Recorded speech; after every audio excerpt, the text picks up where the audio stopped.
Canal Patrio, voz e imagen de la sociedad civil.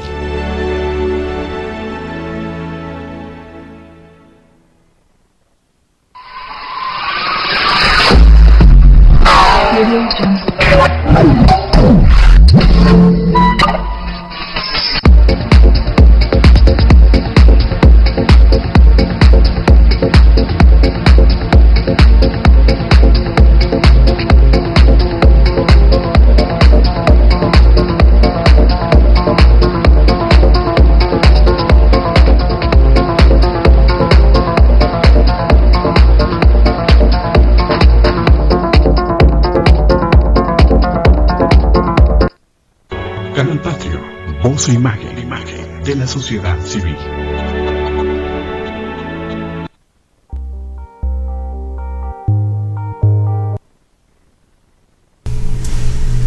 Muy buenos días. Buenos días a todas y todos ustedes. Estamos aquí en canalpatrio.tv, voz e imagen de la sociedad civil, en su programa Espacios de Diálogo de Mujeres Insurgentes. Bueno, pues desde luego agradeciéndole a la compañera Isabel Villaseñor que nos dé todo tipo de apoyo, y al licenciado Villaseñor por estos espacios aquí en Canal Patrio. Damos la más cordial y afectuosa bienvenida al doctor Alberto López Limón, y desde luego también al licenciado José Luis Velázquez Tarango. El doctor Alberto Limón, historiador, amigo nuestro, ha estado elaborando desde hace algún buen tiempo algunos libros muy importantes, pero desde luego también agradeciendo a nuestro compañero Raúl Paz que nos dé la oportunidad de contar con él aquí en la conducción. Beatriz Gallardo les agradece que nos sintonice por este canal. Bueno, hoy es un día importante, después de una semana terrible, lacerante, increíblemente evidente, de una serie de desastres por el fenómeno climático, hay que decirlo, conlleva el calentamiento global. Todos estos huracanes con mucho más fuerza y determinación, después de que en Guerrero pues han pasado no solamente desastres como el Paulina, ahora como el Manuel e Ingrid, sino también terremotos que han simbrado la conciencia en nuestro país. Vemos que Guerrero es un estado, yo diría un estado heroico. Yo quiero, además de agradecerle al doctor López Limón y a José Luis Velázquez, que son miembros de la Comisión de la Verdad en Guerrero, que nos den la oportunidad de conocer un poco el entorno vulnerable, explosivo en el estado de Guerrero, pero también de los avances que se han dado en cuestiones de tipo democrático, podemos decirlo, en el sentido de conocer a fondo lo que ha pasado, particularmente en el estado de Guerrero. Y bueno, después de conocer, no sé si ustedes lo escucharon, una denuncia en el sentido de que el día 13 de septiembre, cuando se estaba ya iniciando este fenómeno del Manuel y de Ingrid, el gobernador estaba festejando en su casa, ¿verdad? Todos estos festejos patrios, pero pues con sus cuates, ¿no? Con sus cuates, a donde estuvieron Figueroa, René Juárez, etcétera, etcétera. La fiesta con mariachis en vivo terminó a las 6 de la mañana, cuando empezaron a retirarse a sus habitaciones, pero que ya estaba los huracanes en pleno, ya habían simbrado municipios como Acapulco, pero poco se sabe de los municipios de la montaña de Guerrero. ¿Cómo la ves? Bueno, muchas gracias por la invitación que que nos han hecho. Yo creo que lo primero que habría que pensar es los problemas que se estaban acumulando en el estado de Guerrero antes de esta situación trágica que se ha estado viviendo, y por el otro lado el problema de cómo hoy en día enfrentar, que en realidad es lo que se necesita en estos momentos, cómo enfrentar los resultados de esta catástrofe natural. Yo quisiera, aunque sea muy rápido, platicarlo. El principal movimiento que se estaba gestando, bueno, eran dos grandes movimientos los que se estaban gestando en el estado de Guerrero. Uno que era con la problemática de las reformas de educación y bueno, las movilizaciones que había tenido la Coordinadora Nacional de los Trabajadores de la Educación, en vista de que por la falta de diálogo con las autoridades, estas impulsaron una serie de reformas que no han quedado del todo claro, pues ni a unos ni a otros, y mucho menos a todo el público en general.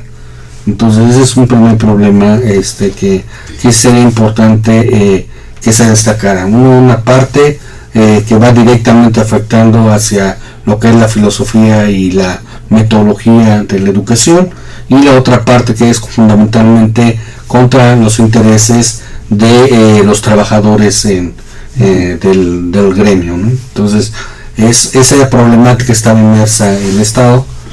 Por el otro lado, tenemos también la gran problemática de la desesperanza en las comunidades, fundamentalmente las más pobres del estado Guerrero. Esta desesperanza traducida en la necesidad de autoarmarse en milicias, prácticamente milicias, con los armas, con los instrumentos que tenían a su alcance, para enfrentar un problema que es generado por la miseria misma, ¿no? O sea, la delincuencia.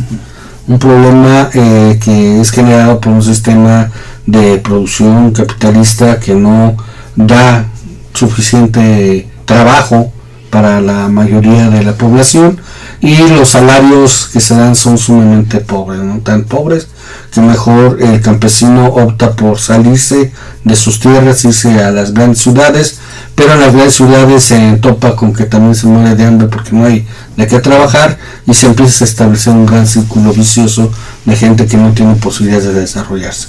Y pudiendo ser un país sumamente productivo, nuestro país está encadenado en una especie de ahorcamiento, ¿no? Ante esta gran ley que tiene este sistema de que mientras más productivo soy, más miseria genero en el país. Bueno, pero el problema es que ¿qué otra cosa le queda al campesino? Pues lo que todo el mundo dice, las drogas. Entonces empieza el florecimiento de las drogas, pero el problema de las drogas es que también están muy metidos los órganos del Estado, o sea, los mismos funcionarios públicos. O sea, parte del problema también es quién está ejerciendo esto. Entonces se complica, es un enramaje de mucha complicación para poderlo solucionar tanto uno como otro de una forma tan rápida. Ese panorama obviamente divide a la población, divide a la autoridad, le resta autoridad a la misma a las mismas autoridades civiles. La intervención del ejército no ayuda, luego al contrario agrava el problema por la forma en que responde, fundamentalmente más a intereses de elementos que identifican como sectores de cacicazgo con los cuales los campesinos tienen muchos años de enfrentamientos. Nosotros que hemos estado estudiando ahora todo esto con la Comisión de la Verdad, nos vemos que hay cacicazgos ancestrales y algunos a raíz de la Revolución Mexicana, como los casos de Figueroa, y que se han encumbrado hasta ser parte del poder, son parte del poder estos elementos. Bueno, pero el problema es que cuando viene esta situación de los grandes huracanes, que para empezar nadie los prevenía, o sea, hay que ser, o sea, no hay que echar la culpa a toda una persona o algo en lo particular, sino que obviamente la naturaleza responde ante el daño que le está haciendo a la humanidad, porque ya es el conjunto de la humanidad, no fue el puro gobernador de Guerrero, el de Chiapas, sino toda la humanidad tiene tan golpeada que entonces responde de esta forma, y esta forma es lo que nos habla de que es más fácil que desaparezca el ser humano que la misma naturaleza. Eso es lo que nos está planteando, es un llamado de atención poderoso para que corrijamos las formas de destrucción que estamos generando cuando no nuestra parte de nuestro país, y lo que cada uno de nosotros hacemos en los desperdicios y las formas en que también dañamos la naturaleza cada uno de nosotros, ¿no? Pero sin embargo, entonces cuando viene el problema que obviamente golpea fundamentalmente las zonas más pobres pero más pobladas, porque así es esta realidad, con los grandes desgajamientos de montañas donde se lleva poblaciones enteras.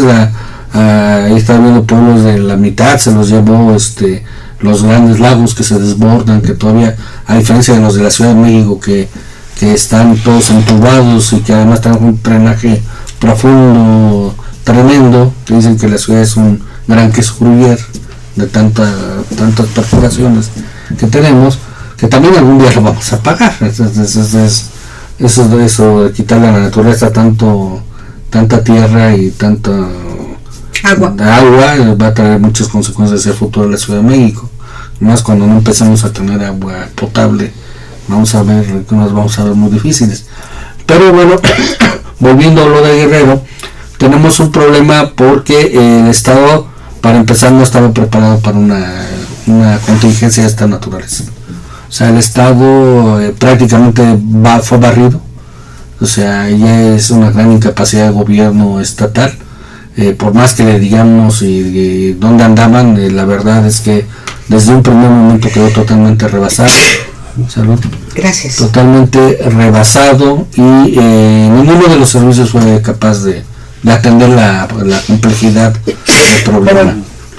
Es así como entonces el gobierno federal asume el control de la situación, es el que está ahorita adelante, bien o mal es el que está ahorita, y con toda la infraestructura que tiene en su alcance, que es desde las Fuerzas Armadas para controlar y evitar todos esos saqueos que se dieron, hasta tratar de organizar la solidaridad cívica que se ha generado en todo el país, para tratar de que lleguen las cosas cuando eran los víveres más necesarios a la población. Y segundo, pues para abrir las carreteras. ¿Quién más puede tener la capacidad para abrir carreteras, para abrir los aeropuertos, más que el propio Estado federal, ¿no? O sea, no hay otra posibilidad. Está haciendo lo que las leyes, hay esos señalamientos y la necesidad de considerarlo como un estado de desastre, de contingencia, para que entonces la federación pueda atender y ayudar a la gente. Ahora, esto indudablemente no se trata de un problema de si X o Y partido, se trata de un problema de cómo ahora hacer primero llegar los víveres, segundo curar a los enfermos, a los heridos que están, ver cómo van a recuperar cuando menos no toda la propiedad, cuando menos cómo van a recuperar parte de lo perdido, cómo van a conseguir trabajo, que es el otro problema más grave que se va a venir, además de enterrar a sus familiares, además de ver dónde quedaron los desaparecidos, porque ahorita va a haber muchos desaparecidos, mucha gente que se los llevó o quedaron sepultados. Muchos pueblos todavía están incomunicados, las cifras en realidad ahora hasta estos días todavía están muy lejanas a lo que va a suceder cuando se empiecen a rehacer la vida normal de las poblaciones. Pero las poblaciones van a tener que tener ese gran problema, o sea, ahora ¿qué van a hacer? Y el problema central es que no es nada más Guerrero, sino también están otros estados. Sí, es bien cierto que todo menos, pero también están los estados de cercanos, como Sinaloa, el caso de Michoacán. Del otro lado tenemos Campeche, Colima, Oaxaca. O sea, tenemos como se dan cuenta, es tremendamente complicado, porque también, digamos, el estado tiene que ser la de todos. O sea, va a ser difícil que también el Estado federal asuma toda la capacidad de atender toda la problemática que dejaron este fenómeno natural. Y con un fondo mínimo de apoyo para los desastres naturales. Sí, ese es el otro problema grande y grave del asunto. Yo creo que los programas como los que hace TV Azteca ayer, de ayudemos a los que más necesitados están, puede servir de cierta forma, pero se cae mucho en tratar de evitar las responsabilidades que porque deberían de ser obligaciones del propio Estado. O sea, el propio Estado debería tener la capacidad de con una serie de reformas presupuestarias, tener la capacidad, por un lado, de tener los recursos para estos casos de necesidad de contingencia. Segundo, para evitar algo que se está presentando, que lo mencionaron muchas veces ayer en la tele y en la radio, que es cómo están lucrando con el aumento de los precios del agua y de los productos de primera necesidad. El Estado puede muy bien decretar una zona de desastre, pero también un estado de emergencia, y por lo tanto puede sancionar directamente, expropiando incluso las mercancías o los productos a la gente que está utilizando la necesidad para lucrar. Hay una causa de utilidad pública. Hay una causa de utilidad pública que bien puede el Estado, y en esas condiciones de decretando la cierta pérdida de garantías individuales, con la finalidad de garantizar que llegue la sobrevivencia, o sea, la alimentación y el agua a las comunidades. Porque si quieren jugarle en ese mismo sentido de que muy del Estado de Derecho, cuando el Estado de Derecho a veces nada más perjudica porque no se está planteando, no tenemos un Estado de Derecho como tal, pero dicen, bueno, tenemos una legalidad, tenemos la legalidad, pero dentro de esta misma legalidad hay los instrumentos legales para que el Estado, en un estado de emergencia, pueda asumir el control y pueda entonces detener este tipo de abusos, porque estos son abusos de gente que por más que X o Y gente les diga no sean malos mexicanos, me duele, etcétera, no van a cambiar su forma de ser. O sea, ya subieron la botella a 20 pesos, aunque valga 2, no importa, ellos ya llevan 18 de ganancias, es lo que les interesa, contar ese tipo de cosas. Y aquellos que ocultan los granos, ocultan los animales, etcétera, les digo, para que suban los productos, contra esos debe de ir una política del Estado más fuerte, más vigorosa, para garantizar el abasto, pues son dos fenómenos que se van a presentar. O sea, no solamente donde queden ante el agua, sino que me llevo, es lo que decía una señora, ¿qué le voy a dar a mis 5 hijos? Ya no me mandan medicina, no me mandan nada, queremos comida. ¿De dónde vamos a salir? Ahorita, ¿dónde vamos a salir? Aquí no llega nadie, estamos aislados, no necesitan ni agua, necesitan comer. Entonces, eso es lo primero que tienen que el Estado garantizar, la comida. Lo otro, bueno, es el agua es fundamental. No están solicitando agua por el peso del agua, que no hay, o sea, ahí demuestra cómo la burocracia, a pesar de los planes de contingencia, es una burocracia que no se ha actualizado, no tiene diseñado planes de contingencias para este tipo de magnitudes. Entonces no tienen capacidad de aviones, no tienen capacidad ni de aeropuertos, ni de nada. Entonces, ¿qué tienen que utilizar? Pues a las Fuerzas Armadas. No les queda otra más que recurrir a algo que no pudieron hacer como parte del Estado civil. Tienen que recurrir al Ejército, a la Marina, a la Fuerza Aérea, para que les auxilien todos estos terrenos, que también pues ahí tienen un buen desarrollo. ¿Qué se puede usar a la Fuerza Armada para esto? Sí, a mí me llamó mucho la atención que se haya abierto un puente aéreo a Acapulco, y Aeroméxico y otras compañías están participando de manera gratuita, no cobran. Sí, pero a cambio el gobierno les da incentivos. Por ejemplo, no cobra gasolina, no cobra servicios portuarios. Es decir, está asumiendo. Se les está obsequiando la turbocina, se les está regalando los aviones. Pero recuerden que esto lo están haciendo para las mercancías, no para la gente. No, o sea, también para la gente que viene para allá. Sí, pero bueno, yo todavía no. Sí, para los dos. Pero hay una cosa que tiene que caer el 20. ¿Por qué no hay un programa de protección civil?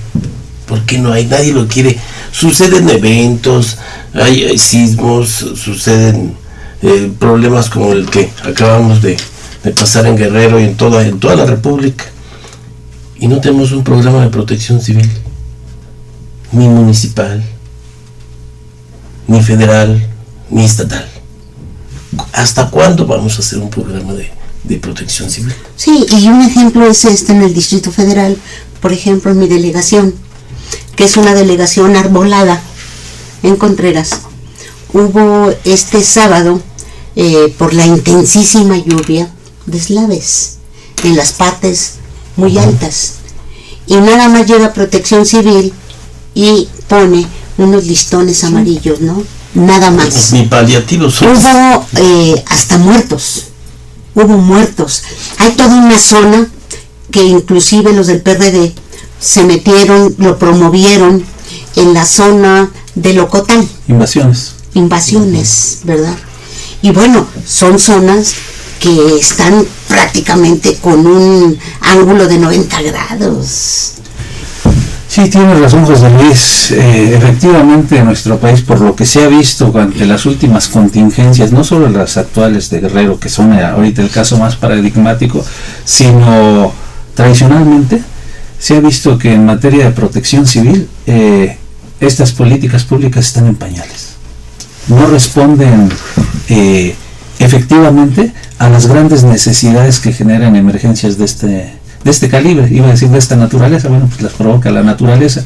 Sí debiera trabajarse de manera coordinada los tres órdenes de gobierno en la formulación de planes, de programas de protección civil, porque lo que decía el doctor Memo López Limón, la naturaleza está cobrando, pero no solo le está cobrando a nuestro país, le está cobrando a la humanidad toda la depredación que se viene haciendo de la misma. Por ejemplo, la tala inmoderada de los bosques, de las montañas, los asentamientos irregulares que se permiten sobre los lechos de los ríos que han venido siendo desecados o en las márgenes de los mismos, todo ello en medio de la corrupción, que permite una serie de malos manejos y que algunos lidercillos se hagan de buena cantidad de dinero, y desde luego no solo los lidercillos, sino también las autoridades gubernamentales que intervienen en esto al permitirlo, que son partícipes de estos problemas, cuando efectivamente se potencian, como es el caso de los Manuel e Ingrid, y por ahí viene ya el otro en el Golfo de México también, Jennifer o algo así. Es decir, no estamos preparados para enfrentar este tipo de contingencias, es lo que dice José Luis. No, o cuando entra la corrupción se acaba la protección civil. Sí, buena asunción. ¿Sí? ¿Cómo la ves, Doc? Lo que pasa es que está teniendo un problema difícil y que además ya tiene muchos años y que no se le pone un coto y ya se agrava más. Incluso los organismos internacionales, pues como Estados Unidos, se han negado a firmar tratados importantes para regularizar las emisiones de gas tóxico, por ejemplo. Esto de los grandes huracanes que nos pegan es consecuencia, por ejemplo, de cosas que ni pensamos en la cabecita ahorita. Sí. Y por ejemplo decimos que oímos una noticia por ahí que los manglares de tal lado desaparecieron, hicieron conjuntos de habitaciones o simplemente los destruyeron, etcétera.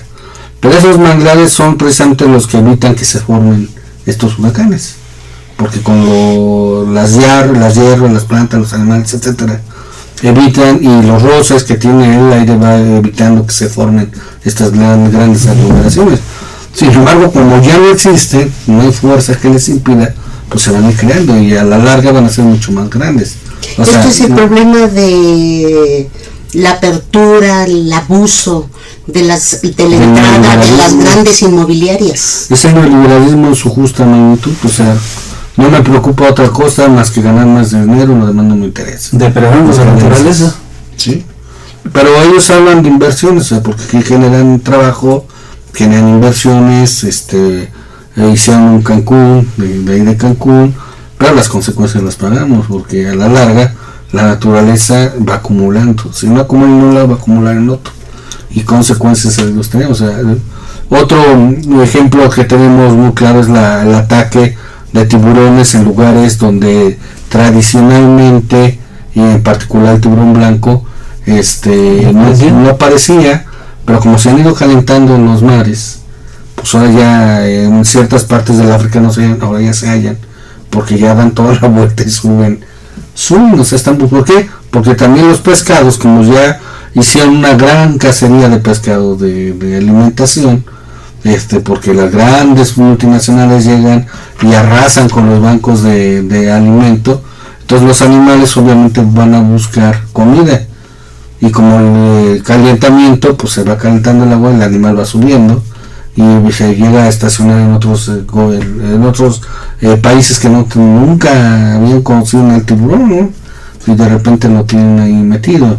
Y las pruebas nucleares, para no hablar de todo lo para no hablar de las terrestres, sí, ¿no? Porque se ocultan para que no se conozcan y se hacen por fuera o en el espacio, sin darse cuenta de todo el daño, o más bien si se dan cuenta, ¿no crees? Sí hay cierta hasta dónde va a traer la consecuencia, porque si no la detonan.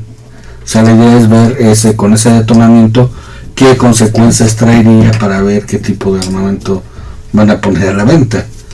Entonces ese tipo de armas de destrucción masiva son muy peligrosas en todo, porque vas a arriesgarte a lo que pasó en Nagasaki y Hiroshima, cuando en el 45 que se avienten y mueren miles y miles de gentes, y las consecuencias 30 años después todavía de la radiación nuclear siguen presentes en el pueblo japonés, ¿no? Entonces el ser humano ha sido capaz de crear cosas maravillosas, pero también ha sido capaz de crear los más grandes demonios de la humanidad.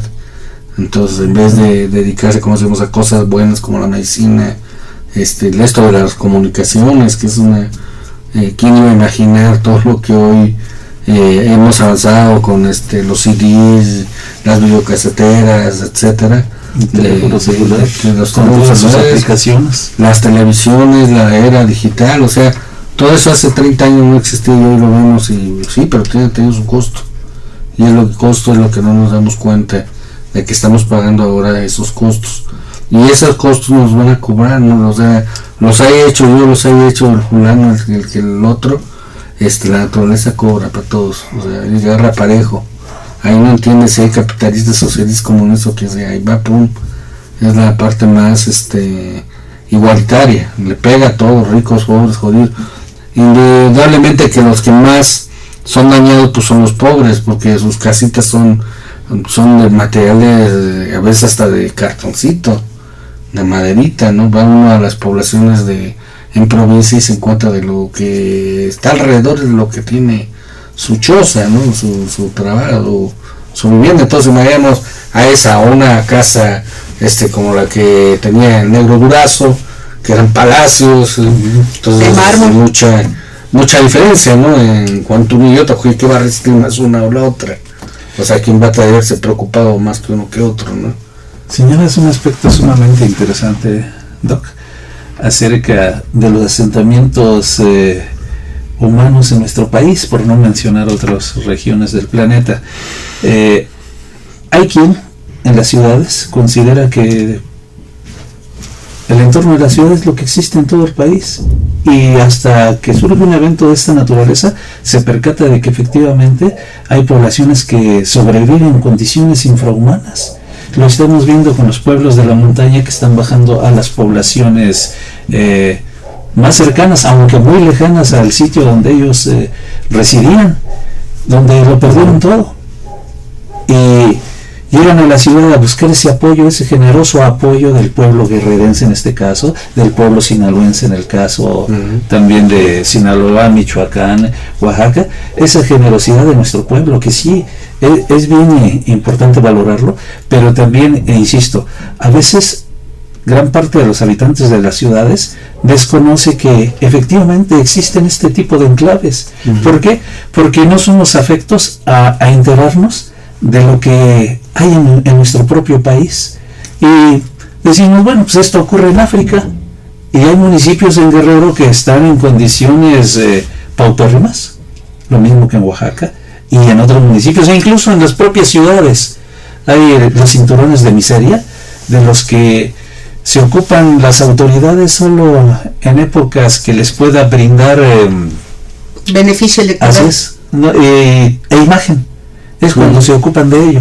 Lo hizo Salinas en su tiempo yendo aquí cerca a Solidaridad, ponían en marcha programas, lo hizo en Guerrero, lo hizo en Oaxaca, en Michoacán y otros lugares, pero son flashazos de ocasión. cuando efectivamente lo que dice José Luis, lo que necesitamos es políticas públicas. Él se refiere a las políticas públicas de protección civil, pero él también nos iba a mencionar esto, ¿no, José Luis? Ese tipo de políticas públicas que hacen falta para abatir una serie de problemas que afectan a nuestra nación y que esta emergencia la pone a la orden del día. Pero con una visión, hay que aclararlo, ¿no? Con una visión social. Claro. Porque, bueno, el desatar una serie de políticas públicas, claro, con una visión empresarial de saqueo, pues sí. Lo que señalaba el doctor, este incremento de los precios en esta emergencia. Es decir, hay política pública que sea social, hay política pública que sea empresarial, o hay una combinación.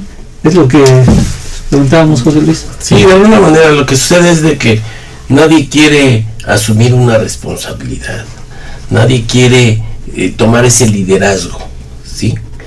En este momento han sucedido eventos, queremos que sigan sucediendo eventos, no tenemos la capacidad de prever, que eso es lo que deberíamos de hacer, prever. Yo sé que hay eventos muy especiales como el que acabamos de suceder, pero también de alguna manera mucho se pudo haber avisado a la población, porque las noticias, ¿sí?, meteorológicas informaron con anticipación, y nadie, esa es una irresponsabilidad muy importante, nadie quiso, pudo o debió informar a la población. Es por ello mi comentario al inicio de que el gobernador estaba en fiesta, no hubo prevención, no, inclusive un comunicador de una población tuvo que pedir autorización para poder difundir la nota, ¿no?, de que venía, pero pues no le hicieron caso, ¿no? Mira, yo pienso, independientemente, yo no quiero justificar al gobernador, porque por muchas ineptitudes y muchas cosas que ha tenido, pero yo creo que esta magnitud muy difícilmente se había percibido que venía tan dura. O sea, se minimizó, fue un primer problema, pero fue minimizado desde el mismo gobierno federal e incluso desde la situación internacional de quienes son los que están analizando estos fenómenos. A lo mejor por ahí la universidad habrá saltado y decidido, a ver, ven esta bronca dura, pero a la universidad un poco lo pegan, ¿no? Ese es el problema. Entonces, el problema es cierto eso, o sea, si no hay primero una comunicación real para analizar el tipo de fenómeno que se viene, es como un terremoto. No fue magnitud 8, sí, pero déjeme decir que me digas magnitud 8, si ya lo viví.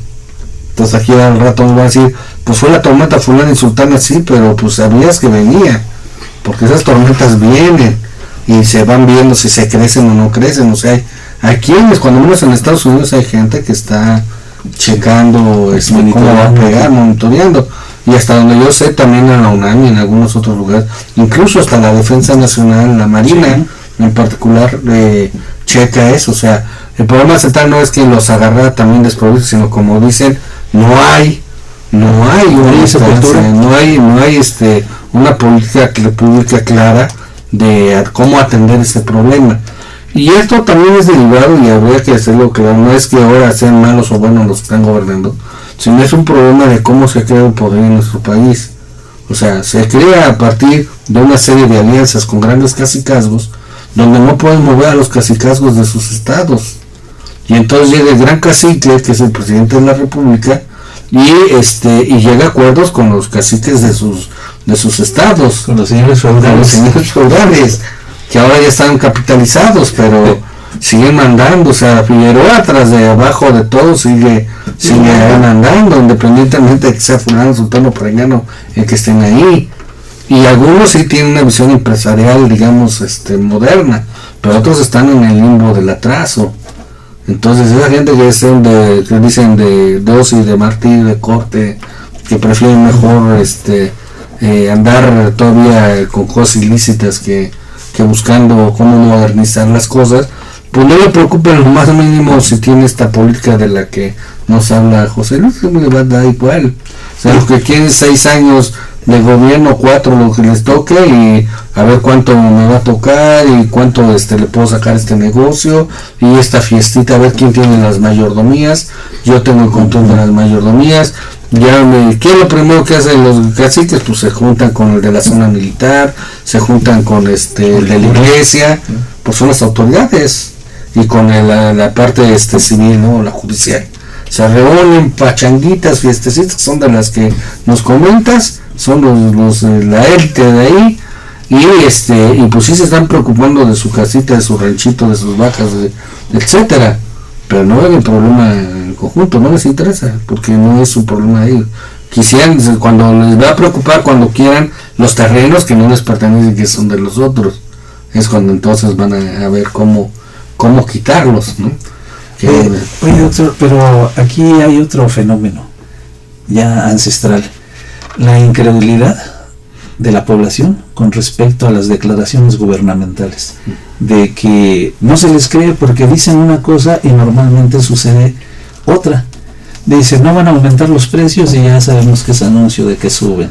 Así es. Entre otras, ¿no? entre otros casos que el pueblo ha dejado de creerles. Somos un país democrático y ya sabemos que no hay tal democracia. Aquí hay que ver una cosa muy importante, o sea, si no tenemos un Estado de Derecho, tenemos violación de derechos humanos. Sí. Sí. Al ser violados nuestros derechos, quiere decir entonces que pues la gente no cree porque le están violando sus derechos. O sea, la gente tiene, en teoría, debe tener el derecho de alimentación, debe tener el derecho de educación, tiene que tener el derecho de tener un hogar, a la vivienda, sí. Un hogar digno para la persona, o sea, tiene que tener las mismas oportunidades, y por eso es Estado de Derecho, porque debe tener las mismas oportunidades que cualquier otro para adquirir las cosas o para tenerlas. Ya no es de derecho cuando se tuerce, como decimos, o sea, que por X o Y situación se me quita esa posibilidad. El que nace en la miseria extrema se le ha violentado sus derechos desde el mismo nacimiento, Sí. porque el Estado de Derecho debe de supervisar que entonces todo funcione como tal, por eso es Estado de Derecho. Y Cuando no hay Estado de Derecho no hay democracia, tampoco.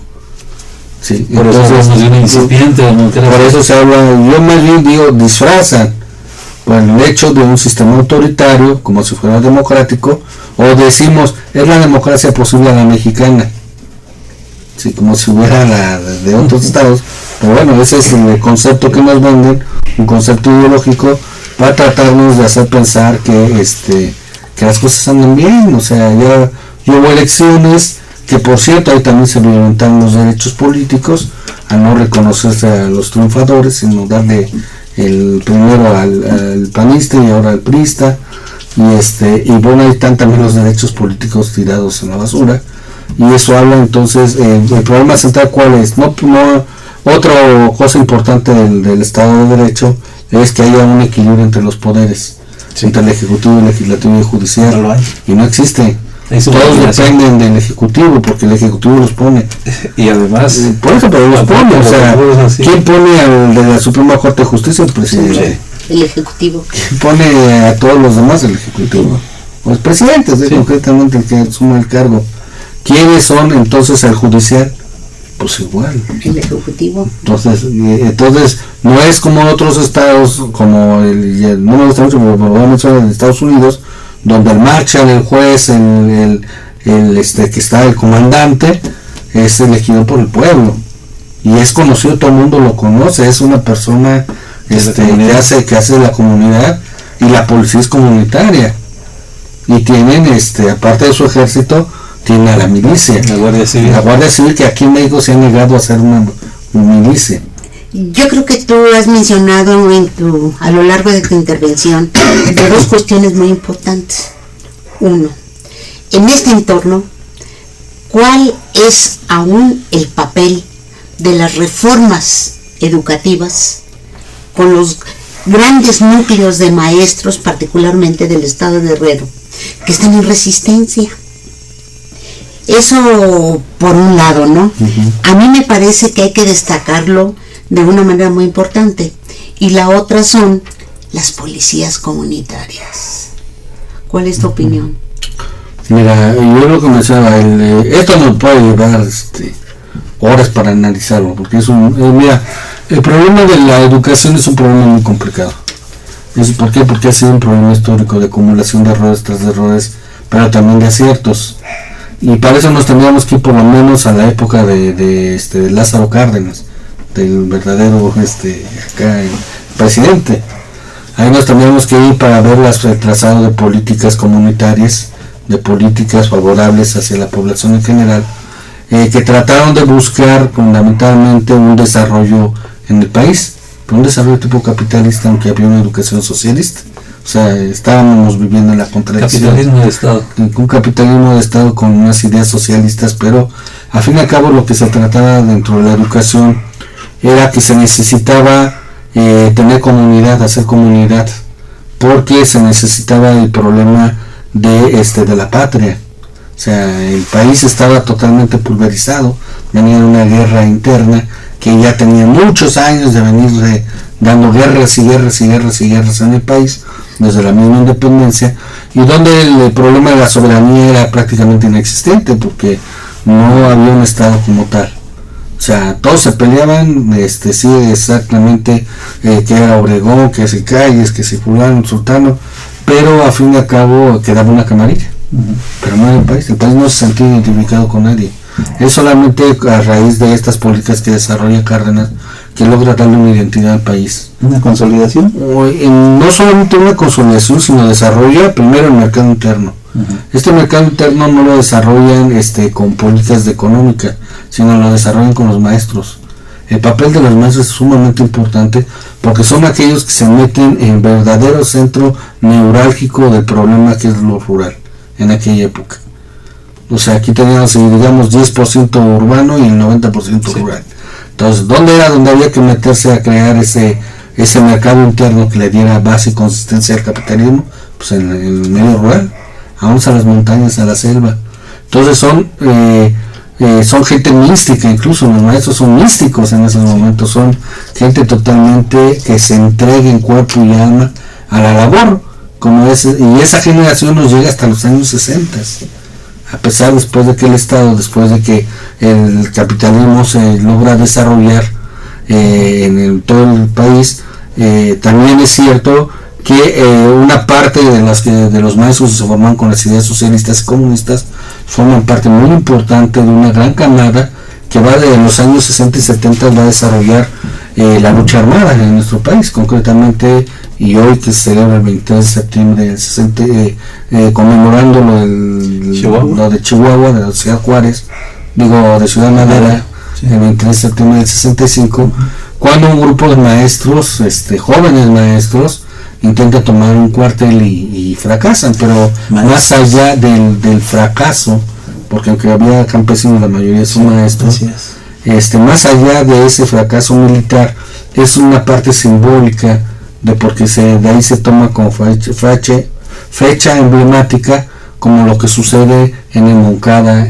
con Fidel Castro, en el momento del 26 de julio. Entonces, el hecho y el suceso que se da el 20 de septiembre del 65 es reivindicado años después por todo el naciente movimiento. Pero bueno, no quería dejar pasar, o sea, y es una fecha muy importante para después los 30 años después de que, y creo que hasta la fecha todavía en cierta forma. Pero regresando a lo que estábamos hablando del desarrollo de los maestros, traen una pedagogía que se enriquece en todo el contexto latinoamericano con una escuela que se llama la pedagogía del oprimido. Esta escuela que también engarza con lo que es la teología de la liberación y con las ideas marxistas de la época, o sea, el comunismo que se desarrolla en toda América Latina, crean una gran amalgama y un gran planteamiento en el magisterio del país. Y entonces, ¿qué empieza a hacer el Estado en los años 50? Empieza a desarticular las normales rurales, con la idea primero de controlar al magisterio, y porque además recordemos que el único sindicato más grande de toda América Latina es la CENTE, es el sindicato de maestros. Entonces en esa época no hay división, todo el mundo se incorpora al momento en que el gobierno federal, a través de Cárdenas, lanza la consigna de la unificación de todo el movimiento, se unifican los obreros en la CTM, los campesinos en la CNC, y dentro de la CTM pues se incorpora en la CENTE, que no hay. Sí, el CENTE, el sindicato, bueno, para distinguirlo entre la coordinada. El sindicato se forma de arriba para abajo, y así se queda para toda la vida. Y en segunda, recordemos que el gran impacto que tienen las normales rurales en el medio campesino es porque los hijos de los campesinos no tienen otras alternativas, no tienen mayor alternativa más de que si quieren alguna posibilidad de desarrollo más que el magisterio. Por eso son tan buscadas las normales. Después recordemos también la apertura del Politécnico. El Politécnico lo abren como forma también de preparación de técnicos para las clases más marginadas. Los hijos de los obreros, los campesinos y los soldados. Y como después también cuando viene ya los años 50 empiezan a cortar personal. Y un 23 de septiembre del 56 entra el ejército al casco de Santo Tomás y desaparece el internado. El 23 de septiembre. Precisamente para quitar eso, es ir cortando, digamos, las raíces con el pueblo que tienen las escuelas. La vinculación popular. Y también lo que pasa en las normales, donde sale Genaro, Lucio, etcétera, que presentan resistencia durante muchos años, hasta que son totalmente liquidadas en su mayoría, y otras todavía siguen dando lucha, como en el caso de la de Ayotzinapa, que todavía está presente, de las poquísimas ya que quedan. La que quedaba otra del Meche en Hidalgo, que ya se la acabaron. Había otra en Chiapas que también ya se la acabaron. De ahí salió uno de los dirigentes del MAR, de la dirigencia del MAR, etcétera, ¿no? O sea, ha habido grandes aportaciones. Hasta Michoacán, dos. En Michoacán también. Tiripetío. Y Pero ya les cuento uno con dos manos y le sobran dedos, de que casi cada estado había una normal, ¿no? Entonces, ¿qué es lo que digo con esto? Pues que hay un gran viraje en las formas de educación.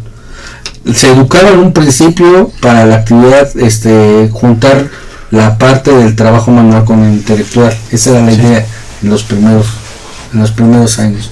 Después se empieza con el rollo de que como en la urbanidad tienen otro tipo de cosas, de otros problemas, y la rural otra, hay que dividirlo. Entonces que lo urbano se vaya por allá y lo rural se venga por acá y trabajemos de forma distinta. Recordemos que después se viene el problema del control del Estado ejerciendo hacia la educación a través de los libros de texto. Libros de texto que en un principio enseñan filosofía, literatura, etcétera, porque están gente dirigiendo a la Secretaría de Educación Pública muy con mucha visión, o sea, muy importantes gentes, aunque sean algunos de derecha, como caso, que estuvo en la Secretaría de Educación Pública, etcétera, pero metieron cuestiones de una gran importancia como la literatura universal. Los griegos metieron a una serie de gente que pues aquí en México no se conocían, ¿no? Entonces son importantes en esos años de los 60. Luego viene toda la problemática del 68 y viene cuestionamiento brutal hacia las formas de Estado, de autoritarismo y de represión, y viene el 2 de octubre, la matanza, luego el 10 de junio y toda la guerrilla que se desarrolla con todos esos años, y viene un cambio del Estado, dice no, detente y crea la universidad. Pero la universidad, con un rollo de disque profesionalizar, lo que hace es ir hacia la larga de eliminar la didáctica de las clases. Y cambios en los planes y los cambios y totalmente de todos. Poco a poco, esto no fue una cosa que se dio de un trancazo, sino se fue dando lentamente, de poco a poco. Quitaron, si entraron al principio, entró marxismo, de didáctica, etc., y después los fueron quitando. Después quitaron a los maestros que les daban. También fueron fueron golpeando secciones democráticas importantes, la misma 9, la de Oaxaca, Michoacán, el caso de Guerrero, o sea, fueron golpeteándolas para debilitarlas. Esto es parte de esas medidas que tienden a eliminar, por ejemplo, sobre la evaluación? Eso ya se viene más adelante. O sea, el problema central es que los maestros empiezan a perder sus bases de sustento, porque ya no hacen trabajo comunitario, o sea, dejan el trabajo comunitario, ya no hay trabajo comunitario, las escuelas ya no se hacen con esa idea de trabajo social. Entonces en los años 80 y cuando viene todo el neoliberalismo, ya no les interesa eso, ni les interesa que los niños sueñen y piensen. Lo que se va a dirigir estos 30 años o 20 años de educación hasta ahorita es, desde mi punto de vista, es por un lado eliminar la pedagogía que se enseñaba. O sea, hoy ya no hay pedagogía, ya no se enseña pedagogía en ningún lado, salvo que el maestro por sí tome iniciativa y lo haga y lo vea, porque pedagogía significa enfrentarte al problema social y ver cómo vas a trabajar dentro de esa problemática social. Y por el otro, y fundamentalmente, hacer que los niños dejen de pensar, que eso es lo que están haciendo en la primaria. ¿Cómo se da esto? Pues simplemente das matemáticas aburridas que no le encuentras ni sentido, eliminas materias que son de gran importancia como la literatura, la historia o la deformo, que es lo peor. La historia la doy por cronologías, apréndete fechas, el chavo se aburre, dice, la madre no me interesa, pero mejor en otras cosas. El español nos dan como esto último, libros malhechos con la bola de rosa, todos aquí los van a hacer ejercicios en la escuela para que los identifiquen, o sea, absurdos que se dan. O libros donde se publica el 2 de octubre fueron a sacar a la gente por el ejército y se enoja la defensa y se retiran los libros de circulación. O sea, son políticas que están no a beneficio de toda la sociedad, sino de una distorsión de la realidad. Y obviamente, como es la visión de unos cuantos, distorsionan toda la realidad. Si ustedes ven los libros ahora de secundaria, están para el arrastre los libros, como también están las posiciones de los maestros. O sea, yo hace poquillo con mi hija, fuimos a hablar con el maestro que porque estaba sacando malas calificaciones, y el maestro lo primero que se nos dice es, pues compre su cajita de chicles que se vaya a vender al metro. Dice, bueno, y cabrón, pues ¿qué es esto? ¿Dónde está tu metodología, tu pedagogía, pues soy maestro porque me gusta hacerlo, ¿no? O sea, nadie te obligó a ser maestro. Y nada más lo ven como que, pues, ay, ya es mi hora, ya me voy. ¿Dónde está la vocación? Sí, o sea, se pierde toda la vocación, no existe. Entonces, y eso es lo que se le transmite al alumno. Entonces el alumno obviamente, pues con qué ganas se va a poner a trabajar o estudiar si no lo están formando, si no lo están mal formando. Y además no lo aprueban. Bueno, el otro problema grande en primaria es que por consigna todos tienen que ser aprobados. Así es, entonces ¿para qué estudio si de todos modos voy a pasar? No, y lo peor dicen, ¿para qué si no voy a conseguir trabajo? Mira que tú tienes título, estás de chofer, o sea, voy a los padres, dicen. Estás de pintor, no me preocupo, mejor voy a buscar al de las drogas y ese me aliviana. ¿Para qué estudio si no voy a ser presidente? Sí. Un niño hace 15 años. O sea, matan las ilusiones y lo que hay, yo por eso digo, es una educación desesperanzadora. No deja esperanzas a la población. Y eso es lo grave. Ahora, ¿cómo solucionas esto? Muy difícil. Porque así como se tardó años en ensamblarla, ahora necesitamos años para desensamblar ese tipo de dinámica. Donde el individuo y el individuo es el único que perdura. Porque ahora ves, los héroes son personajes, no son las masas. O sea, fue Hidalgo, Juárez, Allende, etcétera, pero los millones que se murieron no existían. No existieron para nada. Esa distorsión de la historia. Entonces ves como la película está reciente de la batalla de Puebla y estás buscando el personaje, ¿no? Pero no es el personaje, porque me dijeron que era fulano, pero nunca apareció fulano, pues no, porque lo toman desde otro punto de vista el autor, ¿no? Pero como los chavos, te digo, no leen más allá de lo del Face, y en el Face no educa tampoco, entonces la educación, por eso digo, es gravísimo, el problema de la educación es grave, y no se va a resolver en la calle, ni tampoco en una mesa se va a arreglar. Eso es toda una política de vocación que debe tener el magisterio para hacer los cambios. Yo creo que hay hasta inclusive una política, esta política que distorsiona lo que fue la realidad, y abundando un poco sobre las películas. Híjole, qué mensaje nos da, ¿no? Me tocó el otro día empezar a ver una película sobre Miguel Hidalgo. Híjole, terrible, ¿no? A donde era de cascos ligeros, ¿no? Híjole, pues dije yo, pues qué pasa, ¿no? En verdad. Sí, claro. Sí, pues sí, era así. Así fue. Sí, era así. Sí. Pues sí, tuvo varios hijos, igual que Morelos. Sí, pero me refiero. Que tan fue que uno fue traidor y trajo a los franceses. Que por cierto está la película de Morelos. La puedes Esa no la he visto. Muy Tuvo interesante. 3 hijos y uno de ellos le saltó, fue una promoción. Sí, pero fue a partir de que entra a la lucha revolucionaria, ¿no? Que se incorpora Morelos. Pero No, yo. pero el fondo lo tuvo ya, ya en la guerra. Por eso. Por eso lo creó ya después de la guerra. Por eso. Pero Exacto, no como cuando, o sea, bueno, a mí me impactó, lo de don Miguel Hidalgo Castilla, ¿no? No, pero bueno, es que es te digo, la visión que no se ve como lo que somos seres humanos. O sea, el ser humano no todo es positivo ni todo es negativo. Sí. Está de todo uno y de otro. Los héroes son seres humanos, Un ser humano. con defectos y virtudes. Así es. No, sí, eso es lógico, ¿no?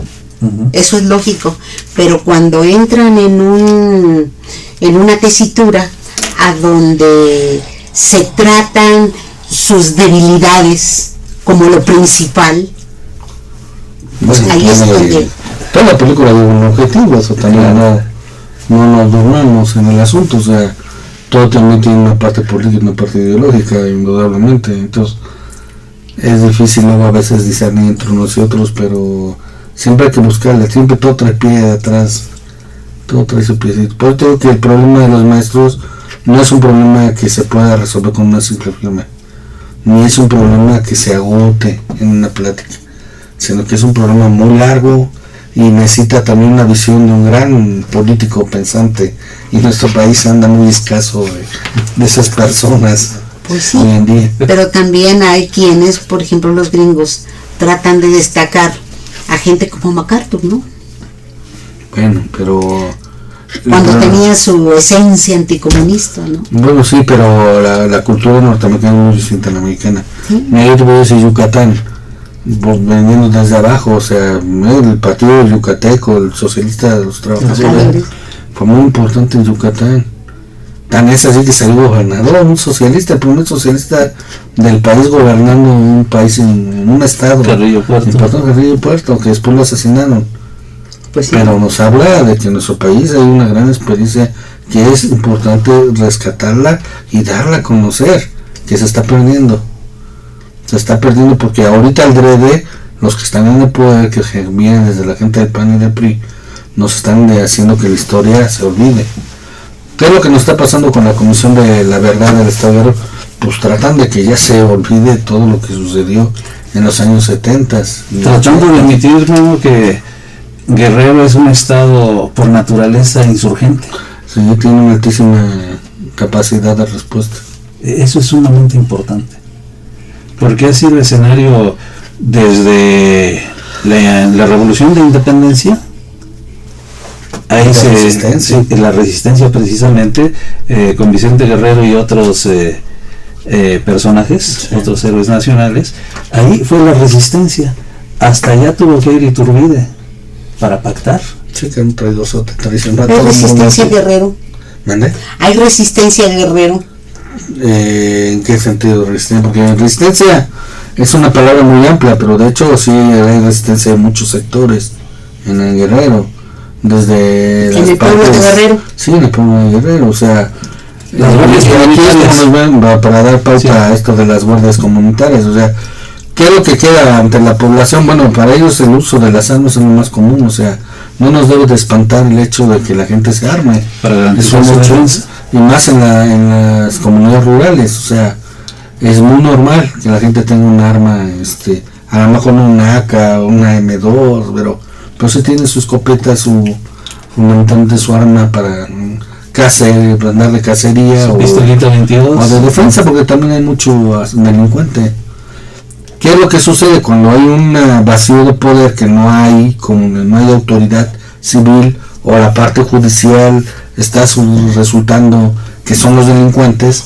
Pues la gente se ve obligada a hacer esas cosas, o sea, armarse para protegerse. Sí. El problema es cómo se politiza el asunto, y de algo que debió haber sido relativamente fácil de solucionar, con llegar a un acuerdo entre las autoridades civiles y las comunidades, o de respeto a tradiciones de las comunidades, y el Estado decide utilizar los mecanismos de fuerza que tiene a su alcance. O sea, para nadie es raro que si llega el ejército con sus tanquetas y gente, pues va a acabarte con cualquier brote de inconformidad. Sí. Que también habría que resaltar también la prudencia del ejército, porque hubo momentos donde las comunidades también estuvieron, y en particular aquí en muchos de estos momentos también hay gente que yo no sé si llamarles de buena voluntad, pero hay muchos radicales, demasiados radicales, que quieren con una simple acción cambiar todo, y tampoco la gente quiere cambiar. O sea, también hay que entenderlo. O sea, a lo mejor con la comunidad fulana de tal quiere el cambio, sí, pero no todo el país. Sí. Entonces no puedo obligar que también a todo el mundo haga lo que ellos quieran.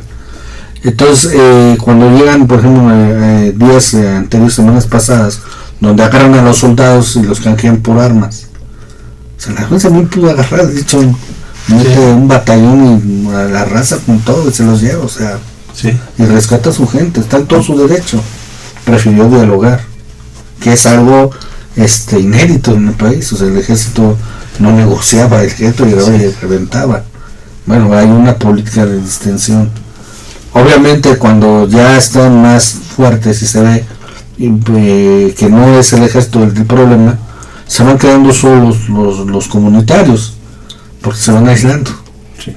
Y los comunitarios a veces cometen errores, como todo el mundo comete errores, y se empiezan a echar a andar a la gente de paso, o sea, los turistas, y se empiezan a quejar de que hoy se me está cobrando una lana, si ya me cobraron ahí una lana acá, vienen y por derecho de cuotas otra lana. Los abusos, sí. Pues sí, dicen, pues qué onda, ¿no? Y además qué garantías me das, porque voy caminando y se agarran a balazos, y qué onda, ¿no? Entonces no hay garantías a pesar de que están armados, y esto le da la pauta para la fortaleza del ejército, que cuando da el trancazo y agarra a la gente, que no las agarra en las comunidades, las agarra fuera de sus comunidades, no hay respuesta de la población.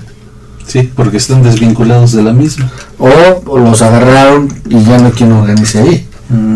Ese es el otro asunto. Ese es el otro asunto. Entonces agarran al jefe de la policía comunitario y lo meten a otro lado, lo mandan a Quintana Roo, a ver dónde lo encuentran, o a la comandante esta. Desarticulan el movimiento. Lo mandan a otro estado y a ver dónde la encuentras. Sí, lo desarticulan, pero también te digo este problema de cómo la gente debe de pensar que tienes límites a tu movimiento.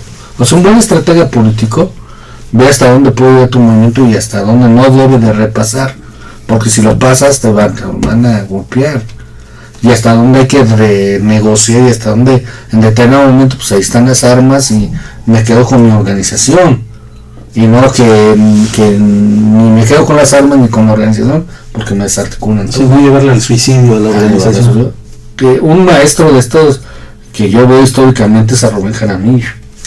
Él tiene la capacidad del cual has hecho estudios históricos sobre su personalidad, sobre su acción. En el libro, porque han quedado mal las editoriales.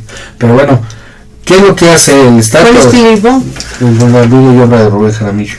¿De qué editorial? No ahí. Pues, no está publicado. No quieren publicar. Sí. Bueno, pero lo que iba es a esto. En su tercera fase, que él se lanza en la guerrilla, en la segunda hacia la tercera, viene el cambio de poderes, y es cuando chocan con todo el movimiento enriquista.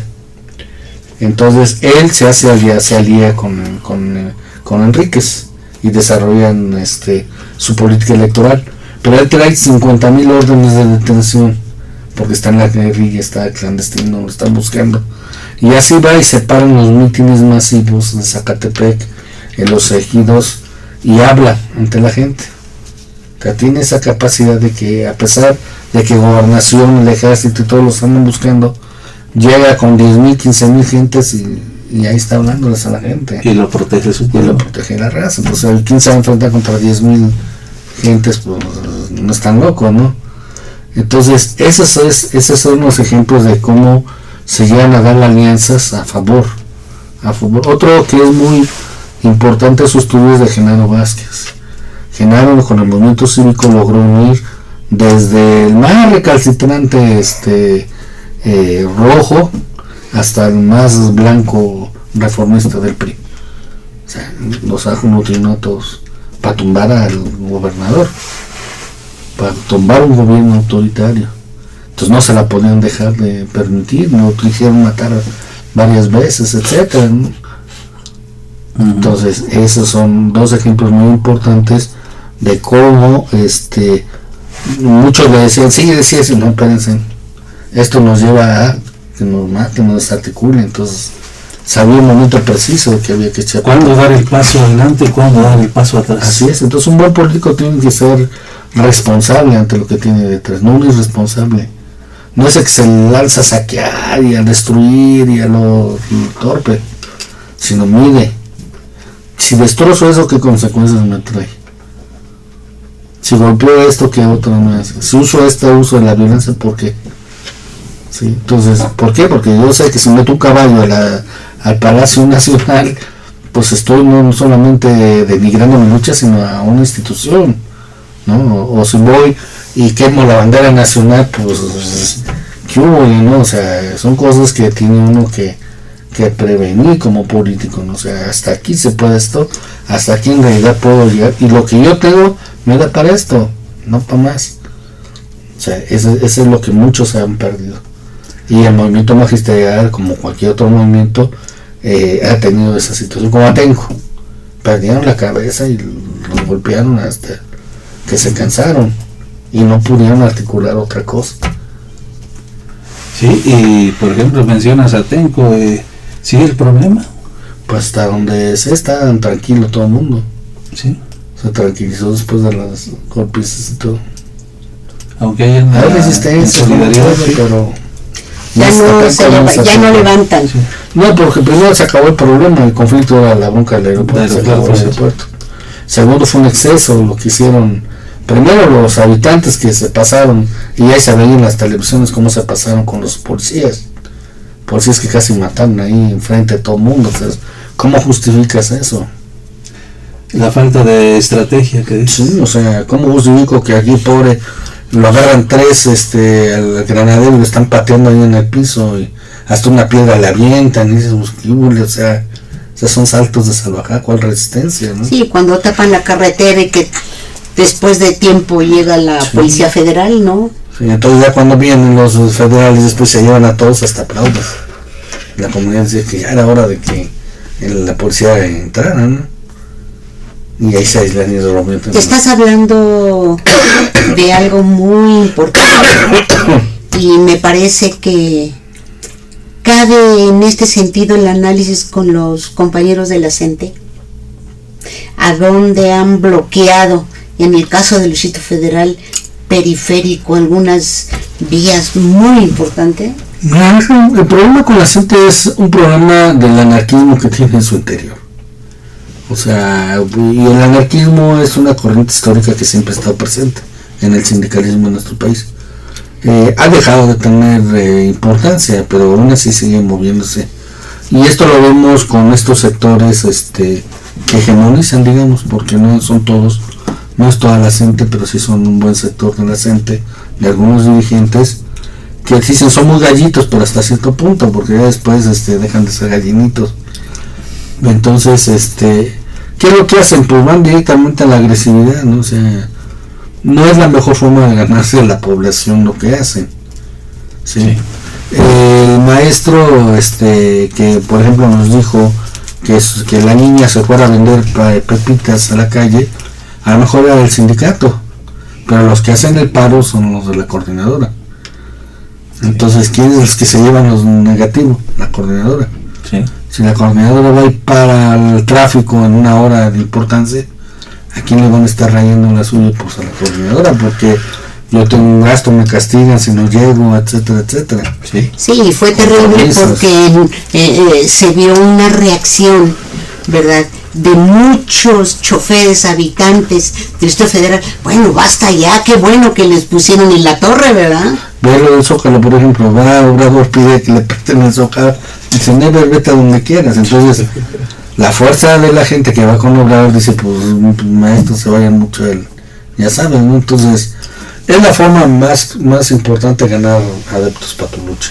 Te estás aislando de todos. Y es lo que hace el Estado, pues aislate mejor.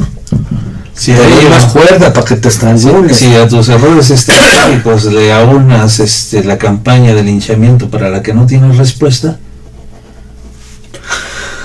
No, pues sí, entonces ese ambiente de explosividad es generado también desde arriba para controlar, o sea, justifico, es lo mismo que se está en un determinado momento. La guerrilla está bien fuerte y entonces hay que meter más lana para matar, para tener más más grupos paramilitares. Hay que infiltrarlos también. No, pues que infiltrarse, ya ni existían, o sea, sí. Era la justificación para seguir ganando grandes cantidades de recursos. Entonces es lo mismo que hacen con todo, o sea, aquí hace muy grande la amenaza de los maestros y si quieren lo desarticulan rápidamente. Sí. Ya sea comprando conciencias, que es lo que están buscando un sector, ya sea metiendo la fuerza pública o deteniendo a los dirigentes en otros lados, o sea, el Estado puede hacer eso, muchas cosas, pero los deja para que se ahorquen, o sea, dicen, se desprestigien. Si un movimiento se prestigia, es enorme, o sea, las gentes estas de la autodefensa se hicieron muy importantes cuando empezaron a juntarse con el demás movimiento y que crearon su coordinador, etcétera, pero a partir de ahí ya no supieron cómo crecer. Bueno, yo creo que ha sido espléndida la participación tanto del doctor López Limón como del compañero José Luis Velázquez. Qué barbaridad. Estamos realmente motivados, aclarando algunas cuestiones fundamentales. Y yo le invitaría a que regresara pronto porque se están dando sucesos en este país de una manera tan acelerada que se requiere gente pensante como ellos, ¿verdad? Que nos puedan esclarecer muy bien el panorama, ¿no?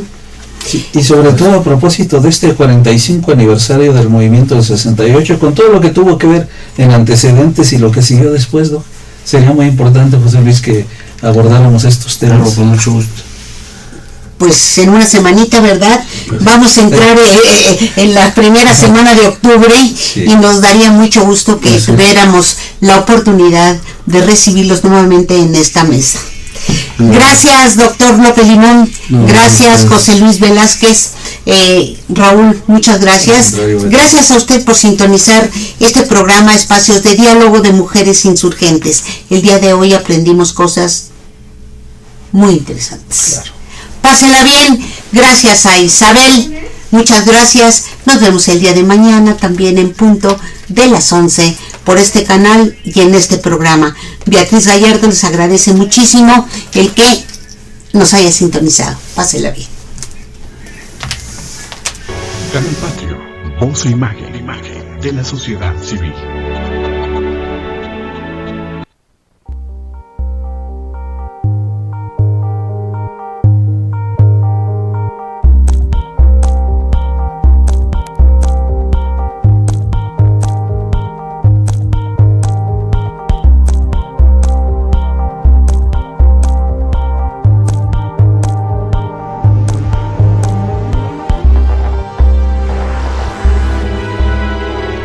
Canal Patrio, voz e imagen de la sociedad civil.